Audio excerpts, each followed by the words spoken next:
आज अव्यक्तवाणी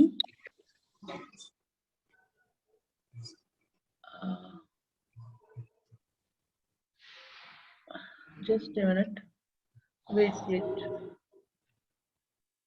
एक बार अभी देखते हैं जरा।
ओम शांति।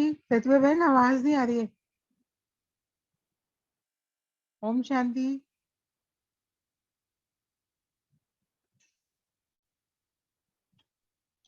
अब आएगी।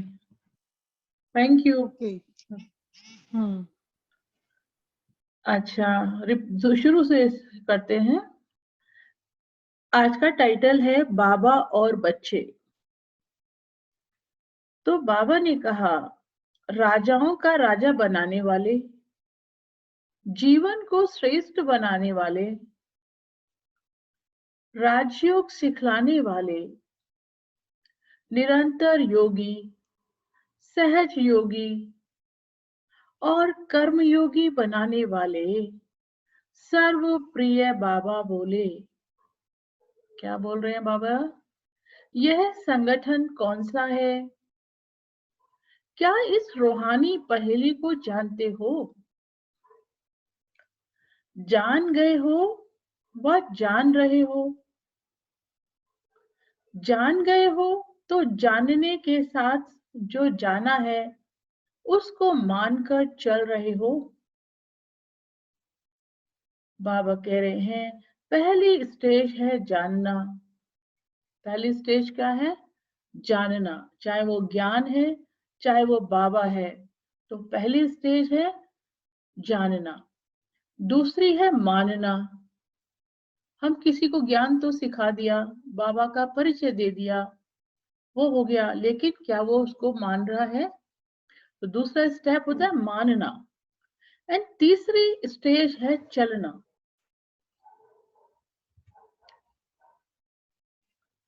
तो उसके बाद हम आगे चलते हैं उस रास्ते पर, उस डगर पर। तो किस स्टेज तक पहुंचे हो? क्या लास्ट स्टेज तक पहुंचे हो? जिन्होंने हाँ में, उनसे प्रश्न है, मतलब जिन्होंने हाँ की है, बाबा उनसे प्रश्न कर रहे हैं।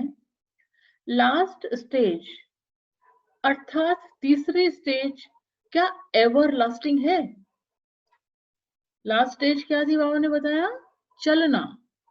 पहले जानना, फिर मानना और फिर चलना। तो बाबा कह रहे हैं, तीसरी स्टेज तक पहुंचना तो सहज है और पहुंच भी गए, लेकिन लास्ट स्टेज को अंडरलाइन करके एवर लास्टिंग बनाओ, मतलब हम अंत तक चलते रहें। इसको कहते हैं एवर लास्टिंग, ये नहीं बीच में छोड़ के चले जाएं। तो बाबा क्या कह रहे हैं? लास्ट स्टेज को अंडरलाइन करके एवर लास्टिंग बनाओ। मैं कौन हूं? यह अमूल्य जीवन अर्थात श्रेष्ठ जीवन के अपने ही भिन्न भिन्न नाम और रूप को जानते हो ना। मुख्य स्वरूप और मुख्य नाम कौन सा है? जैसे बाप के अनेक नाम अनेक कर्तव्यों के आधार पर गायन करते हो, फिर भी मुख्य नाम तो कहेंगे ना। वैसे आप श्रेष्ठ आत्माओं के भी अनेक नाम अनेक कर्तव्यों के आधार पर व गुणों के आधार पर बाप द्वारा गाए हुए हैं। जैसे कहते हैं ना शीतला देवी, तो शीतल है तो उसको शीतला देवी नाम दे दिया, और जैसा कर्तव्य वैसा ही उसका नाम। ज्वाला देवी, तो उसका रूप क्या था? ज्वाला समान, ज्वालामुखी योग जैसे होता है ना, तो उनका नाम क्या पड़ा? ज्वाला देवी। तो जैसा कर्तव्य वैसा ही नाम पड़ता है। उनमें से मुख्य नाम कौन सा है? जब ब्रह्मा मुख द्वारा जन्म लिया तो बाप ने किस नाम से बुलाया? हमारा जन्म कैसे हुआ है? ब्रह्मा मुख वंशावली ब्राह्मण है हम।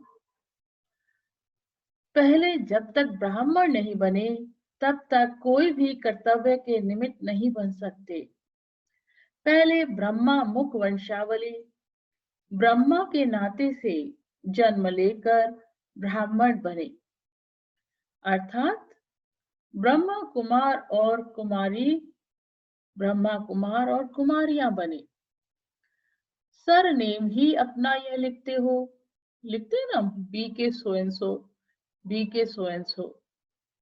अपना परिचय किस नाम से देते हो?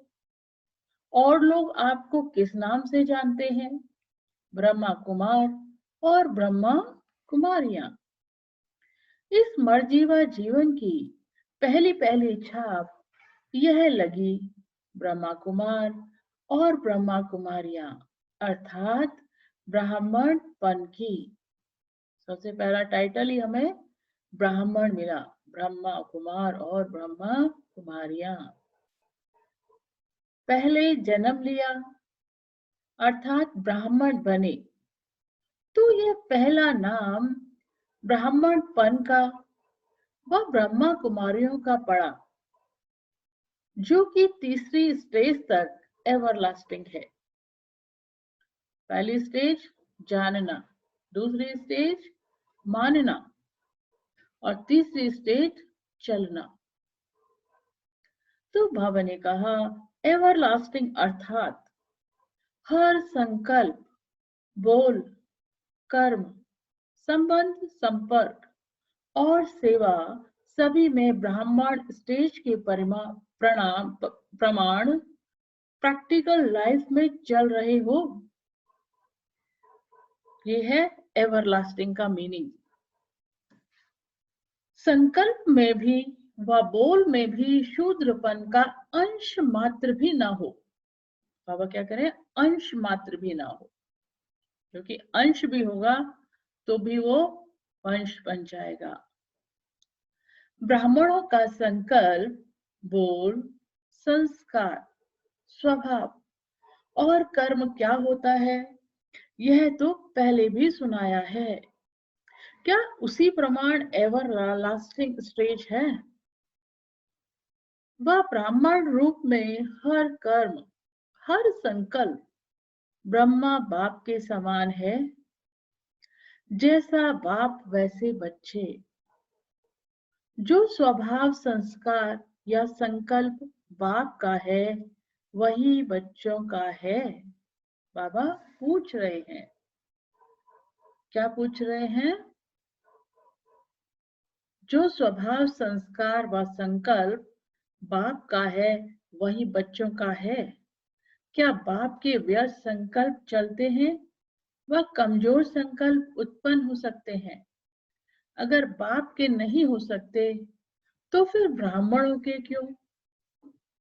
बाप अचल अडोल, बाप अचल अटल अडोल स्थिति में सदा स्थित हैं। अचल, अटल और अडोल। तो अचल माने जो हिले नहीं, अटल माने जो अटल रहे, कोई भी उसके संकल्प को टाल नहीं सके। अडोल माने एकदम स्थिर। तो ब्राह्मणों का व बच्चों का फर्ज क्या है? लायक बच्चे का फर्ज कौन सा होता है? Follow father. फॉलो फादर क्या यह अर्थ नहीं कि सिर्फ ईश्वरीय सेवाधारी बन गए, लेकिन फॉलो फादर अर्थात फॉलो फादर का डेफिनेशन क्या है? What is the right meaning of follow father? देखो बाबा क्या कह रहे हैं, लेकिन फॉलो फादर अर्थात हर कदम पर व हर संकल्प में follow father. Each and every full footstep and each and every thought should be same as that of Brahma Baba. संकल्प भी और हर कदम भी, उसको कहते हैं फॉलो फादर। क्या ऐसे फॉलो फादर हो जैसे बाप के ईश्वरीय संस्कार, दिव्य स्वभाव, दिव्य वृत्ति व दिव्य दृष्टि सदा है? क्या वैसे ही वृत्ति, दृष्टि, स्वभाव व संस्कार बने हैं? ऐसे ईश्वरीय सीरत वाली सूरत बनी है जिस सूरत द्वारा बाप के गुणों और कर्तव्यों की रूपरेखा दिखाई दे, इसको कहा जाता है फॉलो फादर। हमारे चेहरे से, चलन से, बोल से, हर चीज से उनको बाबा दिखाई दे। तो जो बाबा के कर्तव्य, कर्म, बोल, संकल्प वैसे ही हमारे होंगे तभी दिखाई देगा ना। तो ये चेक करना है।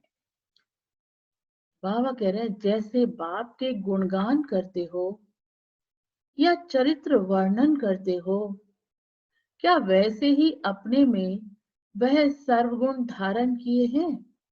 बाबा का तो महिमा करते हैं ना हम, वर्णन भी करते हैं, महिमा भी करते हैं। बाबा ऐसे, बाबा ये गुणों का सागर है, सुख का सागर है, शांति का सागर है। तो बाबा कहते हैं क्या तुम अपने में भी वह सर्वगुण धारण किए हैं? बाबा ने तो टाइटल दे रखा है, मैं सुख का सागर हूं, तो मेरे बच्चे मास्टर सुख के सागर हैं। बट एक्चुअल में क्या हम मास्टर सुख के सागर बने हैं?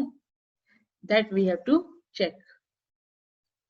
So everybody has to check at her own. तो बाबा कह रहे हैं क्या ऐसे कर्म योगी बने हो या बैठने वाले योगी बने हो?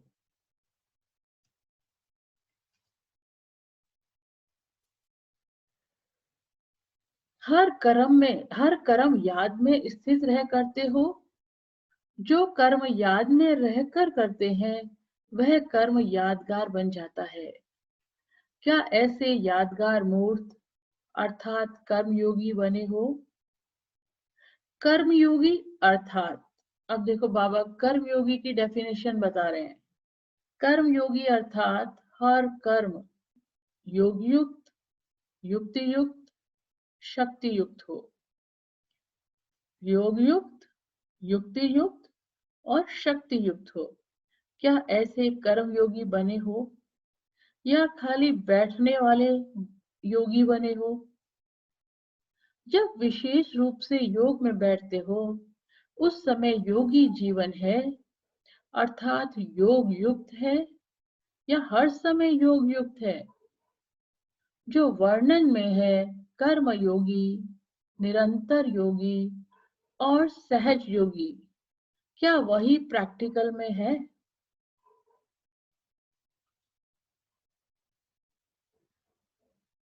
अर्थात एवरलास्टिंग है, मतलब निरंतर, अंत तक। क्या कर्मयोगी को कर्म आकर्षित करता है? बाबा क्या कह रहे हैं? क्या कर्म योगी को कर्म आकर्षित करता है?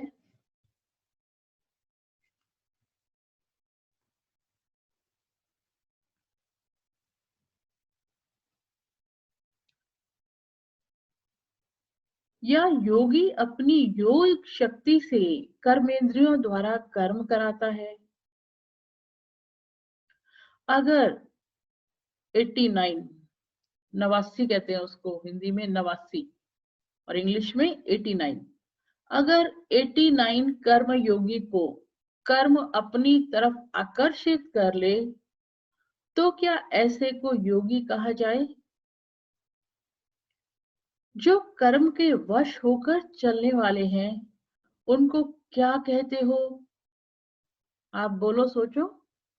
बाबा कह रहे हैं जो कर्म के वश हो जाते हैं वो है कर्म भोगी, है ना। उनको उस कर्म का प्रभाव में आ जाते हैं वो। तो बाबा कह रहे हैं कर्म भोगी कहेंगे ना,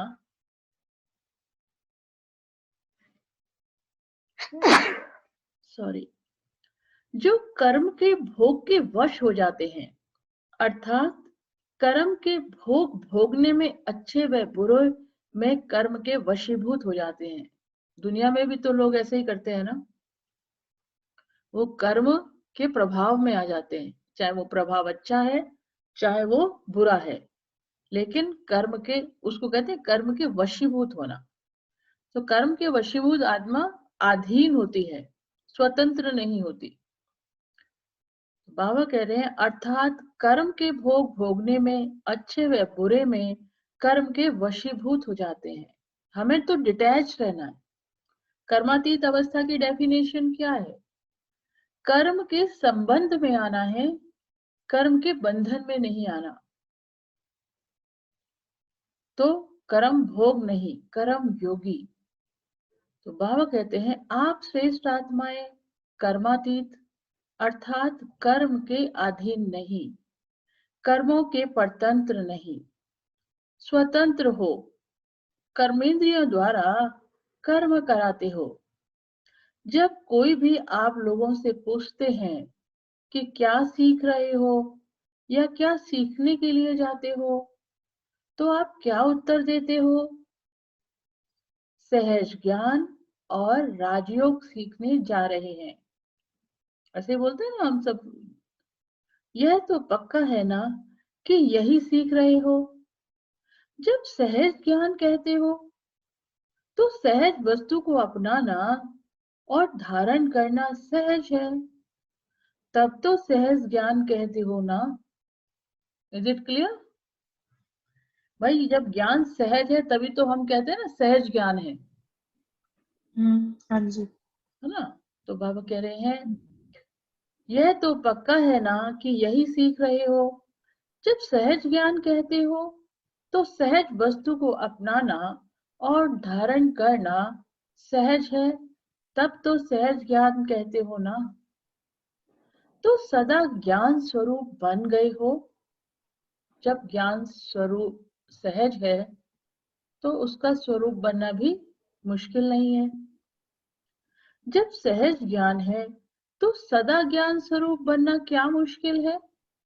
बाबा ऐसे हमसे बात कर रहे हैं, पूछ रहे हैं बाबा हमसे। सदा ज्ञान स्वरूप बनना यही ब्राह्मणों का धंधा है। तो बाबा ने आज थोड़ी डेफिनेशन चेंज की है। ज्ञान सुनाना ब्राह्मणों का धंधा है, लेकिन अभी बाबा ने क्या बोला? सदा ज्ञान स्वरूप बनना यही ब्राह्मणों का धंधा है। तो पहले खुद स्वरूप बन के सुनाएंगे ना, तब दूसरों को प्रभाव पड़ेगा। ऐसे ही सुना देंगे तो उनको भी प्रभाव नहीं पड़ेगा। तो ये है ब्राह्मणों का ज्ञान स्वरूप बनकर तब ज्ञान को सुनाना। बाबा कह रहे हैं अपने धर्म में स्थित होना नेचुरल चीज होती है ना। इसी प्रकार राजयोग का अर्थ क्या सुनाते हो? सर्वश्रेष्ठ अर्थात सभी योगों का राजा है और इससे राजाई प्राप्त होती है। राजाओं का राजा बनने का योग है। राजयोग क्या है? राजाओं का राजा बनना। राजाओं का राजा कौन होते हैं? देखो दुनिया में जो राजा होते हैं ना, वो अपने घर में मंदिर बनाते हैं अपने महलों में, और वहां पूजा करते हैं। तो वो राजा किसकी पूजा करते हैं? देवी देवताओं की। तो हम कौन है? देवी देवता उस समय। तो वो हम क्या हो गए? उन राजाओं के भी राजा, क्योंकि वो हमारी पूजा करते हैं। तो ये योग भी है राजयोग। बाबा हम सब बच्चों को, एक एक बच्चे को राजाओं का राजा देखना चाहते हैं, प्रजा नहीं। इसलिए ये राजयोग है। राजाओं का राजा बनने का योग है। आप सभी राजयोगी हो या राजाई भविष्य में प्राप्त करनी है? सभी संगम युग में भी राजा हो या सिर्फ भविष्य में बनने वाले हो? हम यहाँ पर भी राजा हैं, इसीलिए हमारा टाइटल क्या है? स्वराज्य अधिकारी। यहाँ हम स्वराज्य अधिकारी बनते हैं और भविष्य में राज्य अधिकारी बनते हैं। जो संगम युग में राज्य पद नहीं पा सकते, वह भविष्य में क्या पा सकते हैं? प्रतिभा बहन आवाज क्लियर नहीं क्लियर नहीं है? हाँ, बीच बीच में ना मिसिंग हो रहा है, थोड़ा क्लियर नहीं आ रही। नेट की प्रॉब्लम तो नहीं है वैसे, यहाँ तो एवरीथिंग इज ओके। एनीवे, अच्छा, हाँ कोई नहीं, आप बीच में बता दिया करो मेरे को। वेट, एक बार और चेक कर लेते हैं।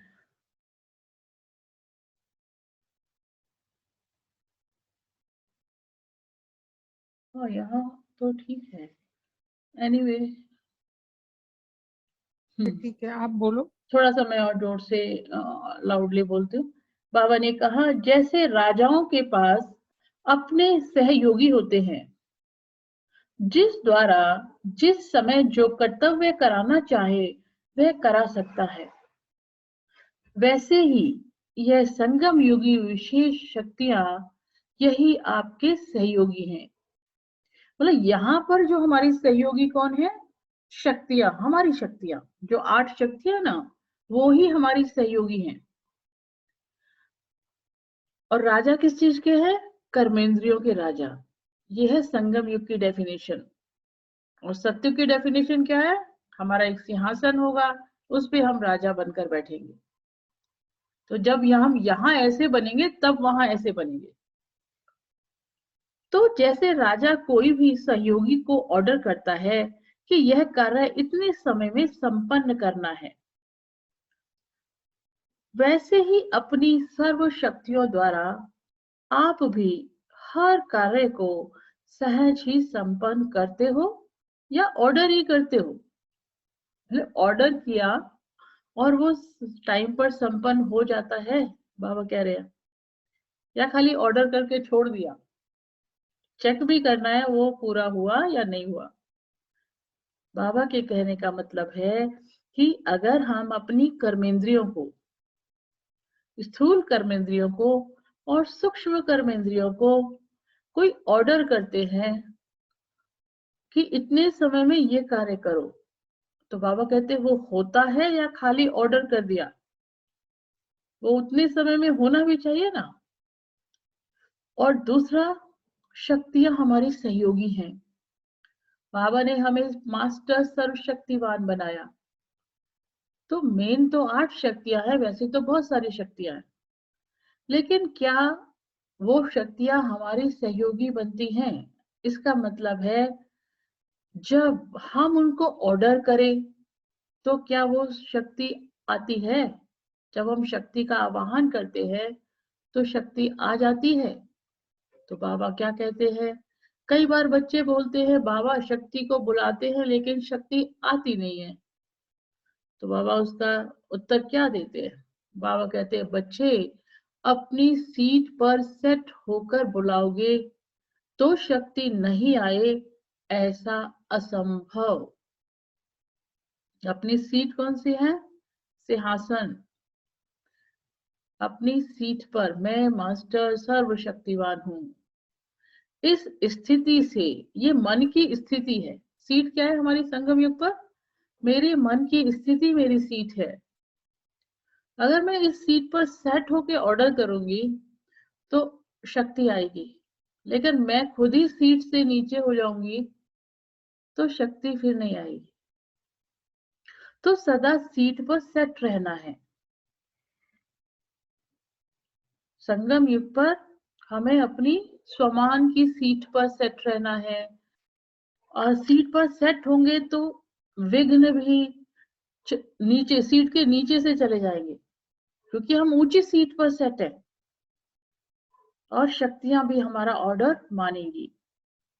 तो बाबा कहते हैं, सामना करने की शक्ति आए तो क्या किनारा कर देते हैं। सहज योगी अर्थात, नहीं, और दोबारा ऊपर से पढ़ते हैं, यह कार्य इतने समय में संपन्न करना है, वैसे ही अपनी सर्व शक्तियों द्वारा आप भी हर कार्य को सहज ही संपन्न करते हो या ऑर्डर ही करते हो। बाबा कहते, सामना करने की शक्ति आए तो क्या किनारा कर देते हैं। सहज योगी अर्थात सर्व शक्तियां क्या आपके पूर्ण रूप से सहयोगी हैं। सहज योगी क्या होता है कि सारी शक्तियां क्या हमारी सहयोगी हैं, मतलब जब हमें जिस शक्ति की आवश्यकता हो वो हमारी मदद के लिए आएगी, वो हमारे अंदर धारण हो जाएगी। मदद के लिए आना मतलब हमारे अंदर धारण हो जाना। कोई ऐसी बात आ गई जिसका हमें सामना करना है, तो अगर मेरे में शक्ति ही नहीं होगी तो कैसे सामना करूंगी, मैं तो घबरा जाऊंगी। लेकिन अगर सामना करने की शक्ति दृढ़ है तो मैं घबराऊंगी नहीं, सामने परिस्थिति घबरा जाएगी। तो उस समय मेरे अंदर क्या है, सामना करने की शक्ति है। तो परिस्थिति नीचे हो गई, हार खा जाएगी। अगर मैं कमजोर बन गई तो डेफिनेटली परिस्थिति मुझे हार खिला देगी। सहज योगी अर्थात सर्व शक्तियां क्या आपके पूर्ण रूप से सहयोगी हैं। जब चाहो, जिस द्वारा चाहो, क्या कार्य करा सकते हो। ऐसे राजा हो जैसे पुराने राजाओं के दरबार में अष्ट या नवरत्न प्रसिद्ध होते थे, अर्थात सदा सहयोगी होते थे। ऐसे ही आपकी संगम पर क्या है, वहां स्थूल रूप में सहयोगी होते थे। यहाँ है हमारे सूक्ष्म, वो क्या सहयोगी है, हमारी शक्तियां। तो बाबा कह रहे हैं, सहज योगी अर्थात सर्व शक्तियां क्या आपकी पूर्ण रूप से सहयोगी हैं। जब चाहो, जिस द्वारा चाहो, क्या कार्य करा सकते हो। ऐसे राजा हो। ऐसे ही आपकी 8 शक्तियां सदा सहयोगी हैं। इससे ही अपने भविष्य प्रारब्ध को जान सकते हो।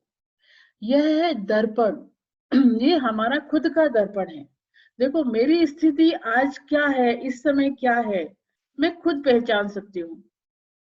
हर एक कोई अपनी अपनी स्थिति को जान सकता है। अभी हमारी क्या स्थिति है, हम अपनी स्थिति का साक्षात्कार खुद कर सकते हैं। हमें पता है हमारे अंदर क्या है क्या नहीं है, मैं क्या कर सकता हूँ, मैं क्या नहीं कर सकता हूँ, मेरा मन कहाँ भाग रहा है, मेरी बुद्धि कितनी एकाग्र है। We know each and everybody knows. तो हमें पता है हमारी स्थिति क्या है। यह है दर्पण जिसमें अपनी सूरत और सीरत देखने से मालूम पड़ सकता है। अच्छा, तो इससे ही हम अपनी भविष्य प्रारब्ध को भी जान सकते हैं। अभी की भी स्थिति से भविष्य प्रारब्ध क्या होगी वो भी हम जान सकते हैं। किसी को बताने की जरूरत नहीं है, पर इतना गहराई से जब आप सुनेंगे, समझेंगे और धारण करेंगे, तब ये स्थिति बनेगी ना। तो सबसे पहले कभी भी मुरली सुने, आत्म अभिमानी स्थिति में मुरली सुने, एकाग्र होकर सुने और मुरली को साथ के साथ ग्रहण करते जाए अंदर। समाते जाएं। फिर मनन चिंतन करें दिन में। अब इसी का सोने से पहले 10 मिनट चिंतन करना, आज मैंने क्या सुना, तो वो बुद्धि में जाएगा। सुबह उठोगे तो अमृत वेले में स्थिति भी अच्छी होगी। इसीलिए इस समय अव्यक्त मुरली पढ़ते हैं। 6 मास जो दिए हैं, यह विनाश की तारीख नहीं दी है। बाबा ने हमें 6 मास दिए हैं ना, पुरुषार्थ के लिए और दिए हैं। इसमें जितनी अच्छी स्थिति बनाना चाहो बना लो, उसके बाद समय नहीं मिलेगा। 6 मास के बाद हमारी स्थिति का सीट फिक्स हो जाएगा, साक्षात्कार हो जाएगा। हमें बाबा कहेंगे ये सीट तुम्हारी फिक्स है। तो अभी हमें 6 महीने का टाइम बाबा ने दिया है। देखो फिर रिवीजन करके बाबा रिमाइंड करा रहे हैं। 6 मास जो दिए हैं ये विनाश की तारीख नहीं दी है, लेकिन हर एक संगम युगी राजा अपने राज्य कारोबार अर्थात सदा सहयोगी शक्तियों को एवर रेडी बनाकर तैयार कर सके, उसके लिए यह समय दिया है। किसके लिए समय दिया है बाबा ने? फिर दोबारा से ध्यान से सुनो। लेकिन हर एक संगम युगी राजा, हम संगम युगी राजा कैसे हैं? स्वराज्य अधिकारी हैं। अपने राज्य कारोबार किसके साथ होती है? हमारी स्थूल और सूक्ष्म कर्मेंद्रियों के साथ, अर्थात सदा सहयोगी शक्तियों को एवर रेडी बनाकर तैयार कर सके, उसके लिए यह समय दिया है। क्योंकि अब से अगर राज्य कारोबार संभालने के संस्कार नहीं भरेंगे तो भविष्य में भी बहुत समय के लिए राजा बन राज्य नहीं कर सकेंगे। समझ आई? 6 मास का अर्थ समझा? बाबा कह रहे हैं अब 6 मास का अर्थ समझ आया, मैंने क्यों तुमको 6 मास का और समय दिया है। अपने हर सहयोगी को सामने देखो, हर एक शक्ति को सामने रखो, चेक करो क्या ये मेरी सहयोगी है, समय पर सहयोगी बनती है। जो शक्ति नहीं है उसको अपने अंदर ग्रहण करो, धारण करो। क्योंकि अब से अगर राज्य कारोबार संभालने के सरकार नहीं भरेंगे तो भविष्य में भी बहुत समय के लिए राज नहीं कर सकेंगे। अपने हर सहयोगी को सामने देखो और अपने संकल्पों को स्टॉप करके देखो। अपनी बुद्धि को डायरेक्शन प्रमाण चलाकर देखो। क्या मेरी बुद्धि मेरे ऑर्डर में कार्य करती है? मैंने उसको ऑर्डर किया, क्या वो ऑर्डर प्रमाण कार्य करती है या अपनी मर्जी से कार्य करती है? इस रिहर्सल के लिए 6 मास दिए हैं, समझा? ओके, अच्छा। सदा सहज ज्ञान स्वरूप, सदा राजयोगी, निरंतर योगी, सहज योगी, सर्व शक्तियों को अपना सहयोगी बनाने वाले, बाप समान संकल्प, संस्कार और कर्म करने वाले ऐसे संगम युगी सर्व राजाओं को बाप दादा का याद प्यार और नमस्ते। हम रूहानी बच्चों के रूहानी बाप दादा को नमस्ते और गुड नाइट। ठीक है, सभी इसका मनन चिंतन करिएगा सोने से पहले और अब बाबा की याद में बैठ जाइए एक गीत के साथ। इससे हमारी स्थिति सोने के समय अच्छी बनती है। और कोई भी संकल्प अब सोने तक नहीं चलाना है, सिर्फ बुद्धि में मुरली का ही सिमरन चलता रहे। एक तेरा साथ हमको दो जहां से प्यारा है, एक तेरा साथ